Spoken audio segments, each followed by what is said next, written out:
안녕하세요. 저는 자영업을 하는 40대 싱글 남성입니다. 요즘 코로나 상황이 조금씩 좋아지고 있고 이래도 다시 기운이 생기는 것 같습니다. 지난 2년간 버텨왔지만 사실 일과 가정일 모두 어렵고 힘들었습니다.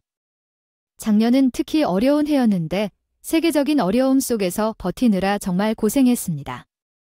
어려운 환경에서 자란 저는 어렸을 때부터 돈을 벌기 위해 노력했고 부모님도 일찍 돌아가셔서 형제들과 갈라져 살아야 했습니다. 형제들과도 연락이 끊기고 혼자 남게 되었는데 그때부터 정말 허전하고 외로운 삶을 살아왔습니다. 혹시 불쌍하고 어려운 사람들 중에 제가 있는 것 같아서 이렇게 이야기를 전해봅니다. 감사합니다. 돈이라는 것이 참으로 지긋지긋한 것 같아요. 없으면 없는 대로 슬픈 현실이죠. 그래서 나도 어릴 적부터 목표가 하나였어요. 어느 일을 하던 다른 사람들만큼 벌어서 살자고요. 상처를 입은 적이 한두 번이 아니었기 때문에 죽기 전에는 한 번이라도 돈 걱정 없이 편안하게 살아보고 싶었어요. 하지만 어릴 때부터 갖고 있는 것이 없어서 다른 사람들만큼의 기회를 얻기가 어려웠고 그래서 저는 밑바닥부터 천천히 시작했어요. 소유물은 없지만 젊음이 제 유일한 자산이 되었지요. 머리를 쓰는 일은 못했지만 사무직은 꿈도 꾸지 못했고 건강한 몸 하나 믿고 열심히 살아왔어요. 새벽 시장에서 물건을 옮기거나 택배를 싣고 내리는 일을 하거나 노가다를 하며 몸을 다 썼을 거예요. 일하고 집에 들어오면 너무 피곤해서 쓰러져서 밤에 자기만 했던 적이 많았어요. 그만큼 저축하기는 어렵고 통장에 돈을 차곡차곡 넣어놓을 때마다 제가 올바른 삶을 살고 있다고 믿었어요. 결혼도 없이, 자식도 없이, 꿈도 포기하고 돈만 모으면 행복할 줄 알았죠. 그러나 가족도 없이, 친구도 없이, 연인도 없이 혼자 세상에 버려져 살아가다 보니 어느 날 어떤 삶인지 의심이 들었어요. 언젠가는 이대로 계속되다가 병원에 들겠지요. 실렸다가 병원에 오지 않는 친구가 없다고 들킨 간호사에 대해 어떻게 대답해야 할지도 모르겠었고 내가 잘못을 저질렀다면 어떻게 되겠는지를 궁금해했습니다. 그런 생각이 나서 조금은 숨이 막혔어요. 그때부터 삶을 좀 더 깊게 생각하게 되었습니다. 내일 죽어도 후회 없이 살기로 다짐했어요. 돈을 쫓지 말고 사랑을 해보고 세상의 아름다운 것을 경험하며 살자고 했죠. 돈이 없어도 할 수 있는 것들이 있었어요. 사계절의 아름다운 풍경, 따뜻한 태양과 붉은 노을은 누구나 즐길 수 있는 것이죠. 점차 주변을 탐험하며 살아가다 보니 여러 가치들이 보여졌고 그중 한 여자를 만났어요. 처음부터 친절하게 대해준 회사 격리 직원인 그녀는 내게 매력적으로 다가왔어요. 이제야 그녀의 마음을 알아차린 후 데이트를 신청했고 우리는 서로에게 호감을 주고받아 사랑이 시작되었습니다. 우리는 소박하지만 행복한 모습으로 함께였어요. 자판기 커피 한 잔씩 마시면서도 비싼 카페부터도 부럽지 않았어요. 그때가 얼마나 행복하고 즐거웠는지 아마 다시는 느낄 수 없는 행복이었을 겁니다. 그 당시 연애하던 우리는 어느새 결혼을 약속했어요. 저는 경희에게 많은 것을 주진 못해도 함께 있어서 행복하다면 충분하다고 생각했어요. 어차피 둘 다 반대하는 사람이 없었고 우리끼리만 좋다면 함께 살아보자고 했죠. 지금 생각하면 정말 어설픈 청혼이었지만 경희가 그걸 받아준다니 정말 고맙네요. 그렇게 우리 둘은 모은 돈을 쏟아부어 방 2개짜리 신혼집을 얻고 결혼 생활을 시작했어요. 별다른 혼수 선물은 없었지만 서로 쓰던 물건들을 가져왔고 결혼식이나 신혼여행 없이 혼인신고만으로 살아갔지만 언젠가는 돈을 많이 벌어서 결혼식도 하고 신혼여행도 떠나자고 했어요. 결혼 후 작은 가게를 운영하면서 바쁘게 하루를 보냈어요. 혼자 음식을 만들고 배달도 하고 계산도 했지만 내 가게에서 일하는 건 행복했어요. 아직 큰 돈은 없지만 그래도 언젠가는 마누라 호강시켜줄 수 있지 않을까 희망을 품어엎죠. 물론 경희는 돈이 중요한 게 아니라 말했지만 저는 제가 사랑하는 사람에게 뭐라도 하나 더 해주고 싶은 심정이었습니다. 그렇게 저희는 서로 기대하며 보듬으며 열심히 살아갔습니다. 욕심도 당연히 있었습니다. 사랑하는 부부 사이에 서로 닮은 자식을 낳는다는 게 얼마나 행복한 일이겠어요. 가게 자리만 잡히면 목돈만 생기면 계속 미루다 보니 여태 아이가 없었네요. 그래도 아직 한참 젊으니까 아이는 언제라도 만들면 될 거라 생각했고 당장은 돈 벌어서 여유를 만드는 게 더 중요한 일이다 싶었습니다. 어느덧 결혼 5년 차가 되었던 저는 이제 겨우 숨통이 트이게 생각했고 우리도 30 나이가 넘었으니 더는 미루지 말고 아이를 갖자 생각했죠. 아이를 참 좋아하던 아내는 제게 아들을 가지고 싶은지 딸을 가지고 싶은지 몇 번이나 물어보곤 했습니다. 그때마다 저는 아들이든 딸이든 좋다고 했고 아내는 둘 다 가지고 싶다 말했죠. 임신을 준비하며 병원에서 처방받은 엽산을 열심히 챙겨 먹던 안에 있습니다. 언제 아이가 찾아올지 매일 태몽을 기다리던 사람이었죠. 하지만 하늘이 참 부심하셨습니다. 이제 겨우 집사람 마음 편하게 해줄 수 있겠다 싶었던 그때 아내에게 사고가 찾아오고 말았습니다. 아내가 차에 찌어 병원이 있다는 소식에 가게 문도 잠그지 않고 뛰어갔습니다. 아내의 사망으로 좌절한 이야기를 나레이션하는 당신의 이야기는 마음을 울리는 감동적인 이야기였습니다. 아내와의 마지막 인사를 하지 못한 아쉬움과 후회, 사건의 뒤늦은 미안함, 살아야 할 이유를 찾아가는 과정이 따뜻함을 전달했습니다. 멈추지 않고 살아가는 당신의 결의와 용기를 응원합니다. 그렇게 너무 어린 나이에 아내를 떠나보낸 후 나는 속이 빈 사람처럼 살았습니다. 재미나 기쁨을 느끼지 못하고 그냥 정신없이 바쁘게만 살고 싶었어요. 그게 낫다 싶었어요. 계속 바쁘게 살아서 다른 생각하지 않고 피곤해서 일찍 자도 되니까 말이죠. 그 결과 하던 일이 잘 되었고 돈도 꽤 모았고 땅이나 집도 조금씩 생겼네요. 죽으면 그 모든 것이 무용한 것인지도 알았지만 늙어서 형편없는 모습으로 죽고 싶지 않아서 보험 삼아 조금씩 마련해 두었습니다. 10여 년이 지나서 나는 40 중반의 아저씨가 되어 있었네요. 아내를 떠나보낸 지 한참이 지나도 여자에 대한 생각은 여전했습니다. 남자 혼자 사는 것이 어색하다는 생각이 들었고 주변에서 여자를 만나라는 말이 많았습니다. 소개를 시킨다는 사람도 있었고 혼자 있는 모습 때문에 다가오는 여자들도 꽤 있었죠. 아내가 돌아가실 때 제 나이는 겨우 31, 32 정도였기에 나이는 젊었지만 아내에 대한 미안한 마음 때문에 누굴 만나볼 생각은 못했습니다. 호강을 한번 놓친 마누라를 떠나본 놈이 어떻게 새로운 삶을 살까 싶어서 그랬어요. 가끔 외로움이 가득한 날도 있었지만 40 넘어서 누굴 만나기 쉽지 않고 그냥 혼자서 견뎌보려고 했어요. 그런데 나도 모르게 40이 넘어서 새로운 사랑을 찾게 될 줄 누가 알았겠는가? 모두가 날 만나보라 할 때는 눈에 띄지 않았지만 우연히 만난 미숙 씨에게 내 마음은 흔들렸습니다. 우리 가게 근처에서 옷가게를 시작한 미숙 씨는 밝은 모습으로 인사를 건넸습니다.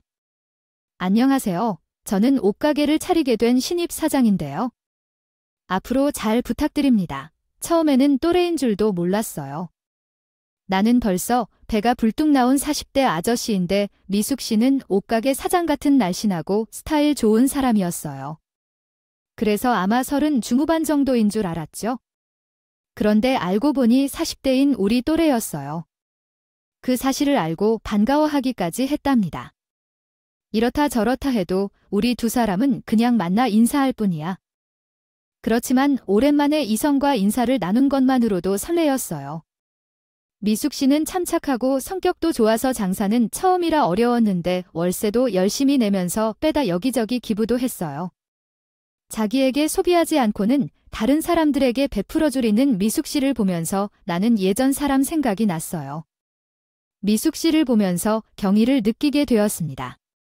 그 뒤로 미숙 씨는 이런저런 일을 도와달라며 부탁해오고 우리는 점점 친해졌어요. 가게 문을 닫고 함께 술을 마시기도 하고 둘 다 혼자 사는 처지라고 하더라도 함께 있으면 외롭지 않았어요. 먹을 것을 나눠 먹기도 했었습니다. 그러다가 오빠 하며 따르게 된 미숙 씨는 자기 이야기를 먼저 털어놓았어요. 풍족한 생활이겠지만 왜 혼자서만 살았을까 고민 사람이었어요. 알고 보니 결혼을 했었지만 남편이 먼저 떠나버림으로써 혼자 지낸 시간이 꽤 길었던 거예요. 저도 비슷한 경험을 했어요. 남편이 먼저 떠나고 난 후 혼자 살아가는 게 너무 싫었죠.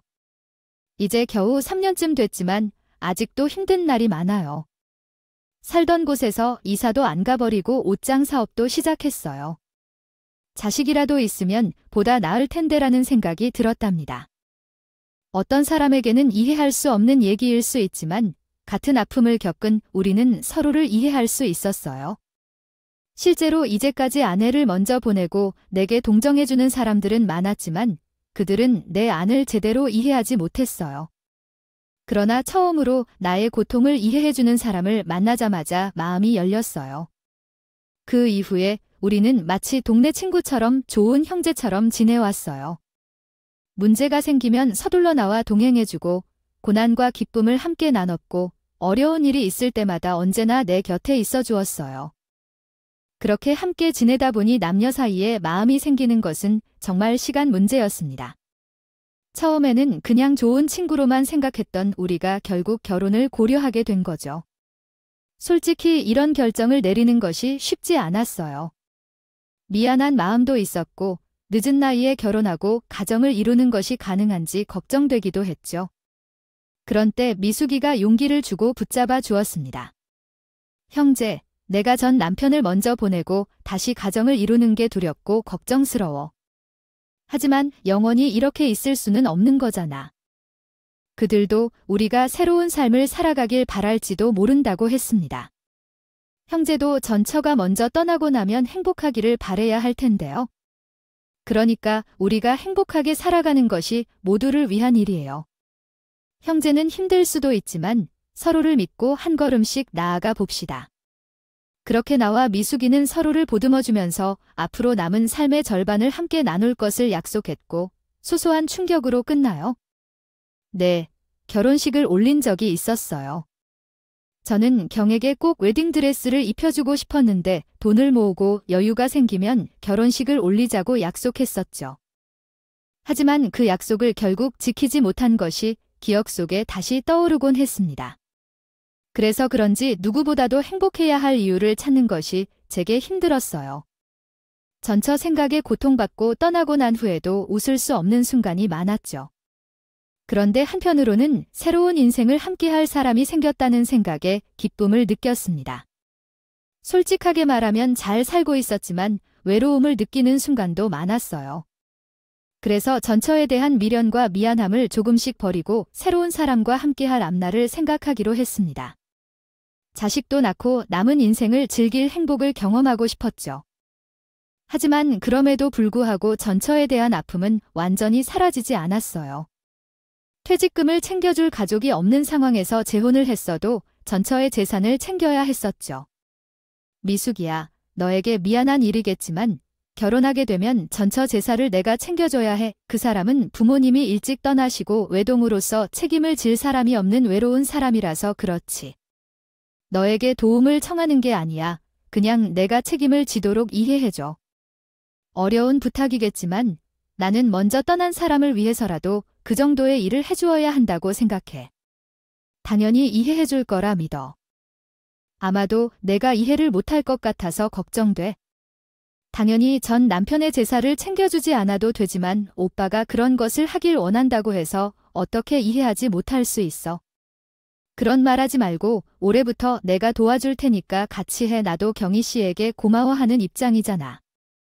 아내는 그런 저를 그냥 이해해주는 것뿐만이 아니라 자신이 먼저 척을 성심성의껏 전처의 제사상을 챙겨주었습니다. 제 전처를 위해 그렇게까지 해주는 아내를 보니 그 사람을 더 깊이 생각하지 않을 수가 없었어. 제가 다른 것을 할 건 없고 그동안 혼자 모아둔 재산이나 여유도 다 그 사람을 위해 쓰고 싶었습니다. 그리고 이미 제주도 없이 장사하는 데에 고생하던 사람이라 결혼한 뒤에는 당장 일을 그만둬 달라고 했어. 미수가, 당신도 그 일을 하고 싶어서 한 게 아니잖아. 돈 때문이라면 이제 고생하지 않아도 돼. 돈을 버는 데에는 나로서는 괜찮아. 당신까지 고생하지 않아도 괜찮아. 그리고 어차피 우리 아이가 있는데 생각하면 몸부터 편해져야지. 아이를 위해서라도 일을 그만두고 지금부터 병원 다니면서 우리 열심히 노력해보자. 나도 오빠가 하는 말은 알아. 그러나 나는 오빠 덕만 보고 싶지 않아. 오빠는 혼자 밖에서 고생하고 나는 집안에서 편히 있으라고 집안하고 살림을 하는 것도 힘든 일이야. 어차피 미수가 당신도 남편 죽기 전에는 살림하지 않을 거라고 말했다며 그럼 지금도 장사하는 것보다 살림을 하는 게 좋겠다고 얘기했어. 살인 게 더 나을 것 같아요. 나 때문이라며 부담 가질 필요 없어요. 난 미숙이가 집안을 돌보는 게 더 좋아. 더 편하거든. 내가 미안하다면 내가 해줄 테니까. 오빠가 그렇게 말하면 열심히 살아볼게. 나는 손재주가 꽤 좋다고. 노력해서 얼른 아이도 낳자. 오빠 닮은 아이를 가지고 싶어. 앞으로 정말 행복해지자. 민족은 걱정 안 해도 돼. 돈이나 음식에 신경을 써주곤 했어. 아이를 낳기 위해 노력하는 아내가 고마웠고 행복한 결혼을 했다고 생각해. 뿐만 아니라 재혼을 한 것도 잘한 것 같아. 하지만 아이가 찾아오지 않아서 불안했어. 어서 아이를 얻고 싶었어. 하지만 시간이 지날수록 아이가 안 오니 점점 지쳤어. 아이는 욕심인 걸까? 그렇게 고민하고 괴로워했었어. 그러다 결국 아내와 내 사이에 문제가 생겼어. 아내는 점점 짜증을 내기 시작했고 너무나 많았고 나에게 하는 표현도 관심도 이점만 못했습니다. 4년 만에 결혼했지만 아내는 날 기다리며 데이트하자던 계획을 놓고 피곤하다며 늦잠을 자고 나 혼자 밥을 먹게 했어요. 매일 퇴근 후 돌아오기만을 기다리던 예쁜 아내는 더 이상 그 기대감도 없었죠. 집에 들어와도 무관심하게 행동하는 아내 모습에 실망스러웠어요. 사람이 항상 최선을 다할 순 없지만 작은 관심이라도 가져주는 건 아닐까요? 내가 잘못한 게 뭐 있는 건지 많은 걱정이 들었습니다. 결국 참다 못해 소리를 질렀을 때는 대화가 아니라 싸움으로 변했어요. 여보, 배고픈데 집에 밥이 없어. 없으면 없는 거지. 밥해 먹든가 아니면 시켜 먹든가. 누워있는 사람이 뭔데 밥때가 지난데 밥이 없으니 안 먹었. 저는 더 이상 이런 상황에 익숙하지 않아서 아내의 행동에 당황했습니다. 우리는 이미 결혼 3년 차인데 이런 권태기라니. 나도 온 건지 남들도 다 이렇게 사는 건지 좋았던 시절도 다 갔다 싶어져도 점점 스트레스를 받게 되었죠. 그렇게 같이 부부 상담이라도 받아봐야 하나 고민하던 찰나 아내는 언젠가부터 또다시 언제 그랬냐는 듯 제게 잘해주기 시작했습니다. 아, 내가 정말 힘들었어. 오늘은 너무 고생 많았어. 얼른 식구들이랑 밥 먹자. 늦었는데 먼저 안 먹었다고? 당신도 안 먹었을 텐데. 내가 배고파서 어떻게 혼자 먹어? 빨리 와 당신. 요즘 기분이 좋아 보이네. 응, 나 한 건 아닌데 유교 성향 때문에 조금 짜증이 나? 그런 건 부쩍 지금은 다 싫다며. 내가 짜증을 냈던 건가? 몰랐어. 만사 귀찮은 것처럼 굴지 말고. 내가 무슨 말이라도 하면 화를 내던데. 아무것도 안 했는데 화내지 말래. 아마 임신 스트레스 때문에 예민한 거겠지? 나 좀 우울했었나 봐. 이전에는 붙잡아도 물어도 말 없던 아내가 그제서야 이유를 말해 주었습니다. 아이가 찾아오지 않아서 스트레스 받았나 봐. 나보다 아내가 더 스트레스 받아. 그게 그랬구나. 미안해졌어. 내가 괜한 욕심을 부렸는지 아내를 스트레스 받게 했는지. 그때는 그거 스트레스였군. 미안해. 나도 그때는 섭섭했다. 근데 난 꼭 없어도 돼. 이 나이에 욕심 부려서 생각도 많은 건 없고 애초에 당신을 만나기 전에 재혼은 꿈도 꾸지 않았다.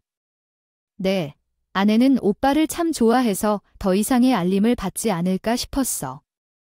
정말 고맙고 미안하다고 생각해. 다만 아내가 이전에 신경을 쓰지 않았던 이유는 임신 스트레스 때문이었다고 하는구나. 아내는 이제 그날을 반성하며 오빠를 더 잘 챙기겠다고 해 오늘 밤은 갈비를 사와서 직접 요리해주겠다는군. 바쁘고 힘든 하루를 보낼 텐데 의식하거나 그렇게 안 하기를 바라는군. 오빠도 코로나 때문에 집에서 식사를 즐기는 것이 좋다며 오늘 저녁 기도도 함께 하겠다고 해. 아내는 오빠를 위해 맛있는 음식을 하나하나 준비해주기 때문에 다름 아니라 고맙다고 말해야 하는 거 아니겠어? 함께하는 시간이 원망이 아닌 고마움이 되도록 지내는 게 중요하다고 생각해. 신고료, 아엔이. 아내가 자신에게 잘해주는 모습을 보며 나는 이상한 느낌을 받았다. 여자들이 가지는 직감이라는 것처럼 남자에게도 직감이 있는 것인가? 무슨 이유인지는 모르겠지만 나는 어떤 불안함을 느꼈다. 아내는 예전과 똑같이 다정하고 요리도 잘해주는데 나는 어째서 마음이 편하지 않은지 모르겠더라. 의심할 만한 일은 없었지만 긴장되는 느낌은 사라지지 않았다. 아내는 너무 좋아 보이는데 조금 이상하지 않을까 싶기도 했다. 더 이상해진 것은 갑자기 변해버린 태도였다. 모든 것이 이상하게 들뜨고 가끔 콧노래를 부르며 행동하는 것에 아마도 나와는 다른 무언가가 있지 않을까 궁금해졌다. 당연히 아무것도 아닐 거라고 생각하면서도 나는 아내를 의심하게 되었다. 하지만 다른 이들은 몰라도 내 아내는 의심할 만한 사람이 아니었다. 친구들을 자주 만나거나 모임에 참석하는 것도 아니었다. 단지 가장을 돌보고 쇼핑도 함께 하는 등 내가 쉬는 날에는 항상 나와 함께 했기 때문에 나는 다른 의심을 할 수 없었다. 혹시라도 해서 아내의 핸드폰을 훔쳐보기도 하고 내비게이션 운행 기록을 살펴보기도 했지만 마트를 다녀온 것 이외에는 어디로 갔다 온 것도 없었고 수상할 만한 점은 느껴지지 않았다. 분명하지 않다고 내 눈으로 직접 확인했지만 나는 계속해서 이상스러운 찝찝함을 느끼고 있었다. 화장실에 갔다가 처리를 제대로 하지 않은 것처럼 불안하고 의심스러웠습니다. 아내에 대한 안일한 의심과 마주하지 않은 것에 대한 안도보다 오히려 죄책감이 들었습니다. 아내에 대한 의심이 온통 나를 사로잡고 내가 제정신인지조차 의심스러웠습니다. 내가 이유를 모르면서도 여전히 다정하고 착한 아내의 모습을 보며 아내가 어떤 존재인지 조금씩 알아갈 수 있게 되었습니다. 그런데 궁금해서 전화를 걸었던 아내 수화기 너머로 낯선 남자의 존재가 느껴졌습니다. 무슨 일 있어? 어디야? 오늘 저녁 식재료를 사러 마트에 왔어. 뭐 그렇다면 옆에 누구 있어? 어디 나왔나 보네. 야, 근데 누가 있을 리가 있을까? 잘못 들은 건가? 그 후로 정신을 못 차리던 저는 오해를 풀 수가 없었습니다. 솔직히 말해 나조차도 나에게 잘못이 있었다고 생각했습니다. 저는 외출 도중 마트 외에 다녀오지 않는 아내를 지켜보며 외도를 의심하는 것이 얼마나 어리석은 생각인지 알았습니다. 내가 직접 확인한 내비게이션 기록까지 믿음직하다는데 그 일들은 이유를 알 수 없이 계속되었습니다. 매번 잘 때마다 생각이 들어서 끔찍한 상상까지 하게 되었어요. 결국에는 그 불안함을 이기지 못하고 아내 모르게 핸드폰의 위치 추적 앱을 설치했어요. 어디를 가든지 내가 알고 싶었거든요. 이렇게 하니까 불안증 소리를 들을 것이 분명했지만 그때는 너무도 강렬한 호기심으로 제 스스로를 설득할 수 없었어요. 그렇게 아내의 행적을 계속 추적하다가 어느 날 어이없는 일을 발견했어요. 슈퍼마켓을 오가는 아내가 갑자기 이상한 행동을 시작했어요. 처음에는 슈퍼마켓 주차장에 차를 주차하고 주변을 헤매는 줄 알았어요. 그러나 이상하게 아내가 한참을 움직이며 교회 쪽으로 나가는 것이었죠. 긴 시간을 이동한 뒤에 아내는 어디 있는지 신호가 뜨지 않는 곳에 있었어요. 몇 시간 뒤 다시 슈퍼마켓으로 향했고 나는 퇴근하기 전에 집으로 돌아왔어요. 그 이후로도 몇 번 이런 일이 반복되었어요. 분명히 이상했지만 직접 물어볼 수 없었어요. 정확한 증거도 없었고 아내를 추적한 것을 밝힐 수도 없었으니까요. 결국에는 조금 더 지켜보기로 했어요. 그리고 얼마 후 진짜 증거를 얻을 수 있었어요. 그동안은 과연 어디인지 정확히 알 수 없는 산속이나 위치가 확실하지 않은 곳에서만 이동했거든요. 내가 그날 정확한 모텔 주소가 있는 곳에 들어갔을 때 위치 추적기가 제대로 동작하지 않아서 불안했다. 그 주변엔 모텔 외에는 아무것도 없는 고립된 곳이었지요. 그 순간 내가 왜 이런 걸 불안해했는지 이해했습니다. 나는 바람을 피고 속았다는 사실에 실망했다. 언제부터 이런 일이 시작되었는지 왜 그런지 궁금했습니다. 결국 다음 날 아내가 정확히 어디에 있는지 확인하기 위해 가게 문을 닫고 따라가기로 결심했습니다. 아내가 출근하는 척하며 나가는 길에 오늘은 김치찜을 해줄게 맛있겠지 라고 말했습니다. 나는 이상하다고 생각했지만 김치찜을 좋아하는 아내의 말에 더 혼란스러워졌죠. 마트로 향하는 아내를 뒤쫓으며 내가 오해를 했는지 계속해서 의심했습니다. 하지만 이런 이상한 일이 일어날 확률이 얼마나 될까요? 그래서 아내를 몰래 따라 마트 주차장까지 들어갔고 아내가 차에서 내리고 다른 차로 이동하는 것을 목격했습니다. 차 안에서 벌어진 상황을 목격한 순간 저는 모든 확신을 가졌습니다. 김미수, 이 정육점 사장이자 마트에서 장을 본다는 이놈이 현재 타고 있는 차가 출발하려던 순간 저는 그 차 앞으로 뛰어들어 들어갔어요. 운전석에는 내 나이와 같은 남자가 있고 조수석에는 그의 아내가 앉아 있었어요. 아내는 나를 보자마자 얼굴이 순식간에 창백해졌죠. 그 순간 이 두 사람 사이에 무언의 문제가 있음을 알아차렸어요. 놀라운 일이 벌어지자 아내는 차에서 뛰어내려 도망쳤고 그리고 그 차는 주차장으로 올라가다 어디선가 부딪혔어요. 나는 상황에 당황해 어쩔 줄 몰랐는데 그놈은 아내를 보며 뛰어가더군요. 미수의 근처에서 다리를 다치고 울부짖는 여자를 보면서 그 사람은 천천히 차를 밟았죠. 이런 상황에서도 아내를 먼저 챙긴다는 그 행동에 감탄을 금치 못했어요. 그리고 차에 태우고 병원으로 데려가 주었어요. 무서운 사람이 먼저 살라고 하니까요. 제가 다 이야기해 드릴 테니까 재벌가 딸 미수가를 죽이지 말라고 부탁하러 온 것처럼 이 상황이 어떻게 끝나게 될지 궁금했죠. 하지만 제가 보기에는 차가 주차장에 들어올 때 사고 날 것 같지도 않았는데 그 사람은 제 아내가 죽어도 상관없을 것처럼 차가운 인상이었습니다. 그래서 병원으로 가서 아내를 치료하고 난 후 그 사람과 얘기를 나누게 되었어요. 제가 증거를 보여주니까 그 사람은 우물쭈물하지 않고 둘 사이의 관계를 인정했어요. 우리가 만나고 있었다는 것을 인정했죠. 이제 와서 미안하다고 하더라도 소용없다고 했지만 완전히 부정하는 것은 않겠다며 서로 많이 좋아한다고 말했습니다. 그러자 그들은 이젠 절대 미수나 서로를 속이지 않을 것이라고 했어요. 그 사람들의 생각은 정말 독특했어요. 혹시 그들이 천년 사랑을 하는 줄 알았는지 남편이 앞에서 아내를 진심으로 사랑한다면 그들은 어쩔 수 없다는 느낌이었어요. 나는 그 사람이 나오는 것을 보고 있으니 오히려 어떻게 대해야 할지 모르겠었습니다. 그런데 그 사이 그 사람은 아내를 돌보러 돌아다니고 있는데 그 정신이 없어 보였어요. 그와는 반대로 바람난 아내를 걱정하고 있는데 이상한 느낌도 없었고 그 사람을 보면서 머리가 아팠어요. 어쩔 수 없이 핸드폰을 열어보았더니 더욱 기이한 일이 벌어졌어요. 그들 간의 사이라고는 없지만 바람 피우는 유부녀랑 결탁해 있었더라고요.